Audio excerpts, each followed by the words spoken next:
Hello. Today in class we are going to go over attachments and questionnaires on sourcing events. As you know, you can create sourcing events using multiple different avenues, either from requisitions, templates, or you can start from scratch. Any way you look at it, once you're in a sourcing event, there are a couple of different things you can do on the details page that add to the information that you can get from your sourcing event. So on the details page, you can see there's the attachment section, the form section, which are questionnaires, and then items and lots. So we go over items and lots in another video, and today we're going to focus on attachments and forms. So attachments first. This can be used, I'm sure, multiple different ways, but today we're going to focus on two. You can either attach a document to share information with your supplier, or attach a document to get information from your supplier. You can even do both on the same event. I'm actually going to, on this event, you can see there were no attachments, so they're not required by any stretch of the imagination, but I am going to show you an event where we used the both share information and get information model in the attachment section. So if you look here, there is one where it's a project overview and it's a statement. It's a Word doc that we uploaded basically saying read only, allow suppliers to respond with attachment if they want to, but you're not making the response required. So this is really just getting them to read this document. And all this is just a statement of work. It's kind of letting them know the specifics around the program and things like that. So that's one way attachments can be used. The second way we have here is actually we're asking for product recommendations. So this can be a lot of different things here, specifically useful when you're doing complex sourcing events, RFPs, or even like this one where it's technically an RFQ, but it's very complex. There's lots of different items, lots of different things we're looking for. So as you can see in this one, we are making the response required, and we attached a spreadsheet, basically giving them a bunch of different options to fill in. And then once they attach this, when they respond, both of these can actually be exported into the results. So that is how attachments work. That's where they are, and that's kind of some information about how to use them. So the next thing we're going to go over is forms. So forms are basically questionnaires, and questionnaires can range from incredibly simple to very complex. And it's just adding additional information kind of outside the item and cost perspective.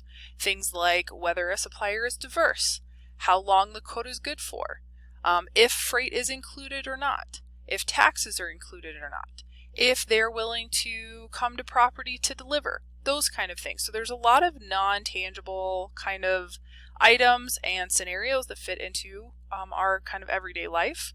So in this particular instance, there wasn't a form. Again, they're not required. So as you can see, this was very simple. We're just asking for, some chair quotes. That's fine.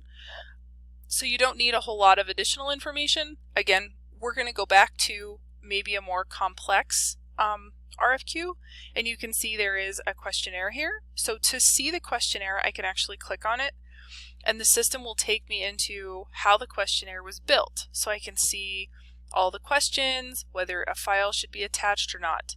And as you can see, you can add and kind of diversify these as much as you like. They can be very long, they can be very short, they can range from all kinds of questions, including process recommendations, customer service. You guys saw probably some diversity questions in here, that kind of thing. So that's an example of a pretty complex questionnaire. When you're building a sourcing event, so if I am starting a sourcing event, like I said earlier, from any which way I want, from a template, a copying event, whatever I would like to do, I am going to, when I actually start the event itself, I will be able to kind of pick and choose the types of questionnaires that I want to add. So in this case, the details page, the forms, you can see I can add new, I can add existing, I can add from another event. So if I found another event that's very similar to mine and I want to just copy all the questionnaires over, I can.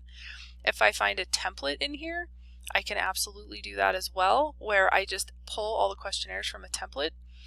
Now, existing and new. So before you build a new one, always check existing because there are a lot of them out there. There are also some pages in the buyer training material that go over how to build questionnaires, but for now I'm just going to show you how to look them up.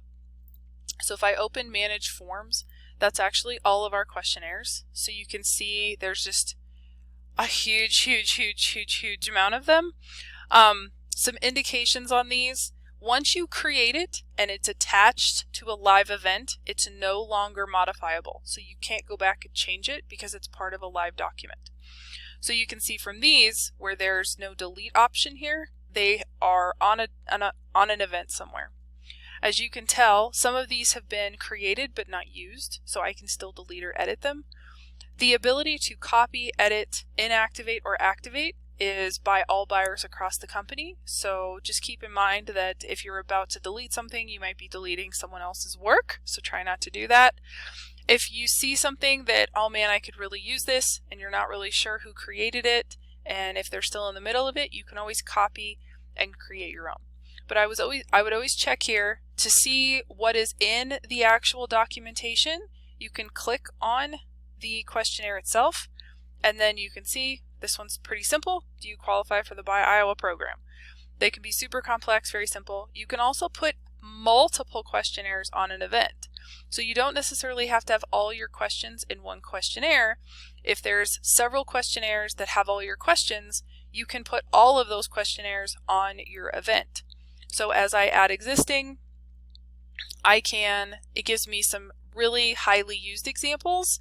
I can always search. So for the one that I just used, I can search by Iowa and add. And then if I want to add more, like freight, I can add that. So as you can see, I can just keep adding to kind of piece together all the questions I need answered about this specific event. So that is how attachments and questionnaires work on sourcing events. I hope this was helpful.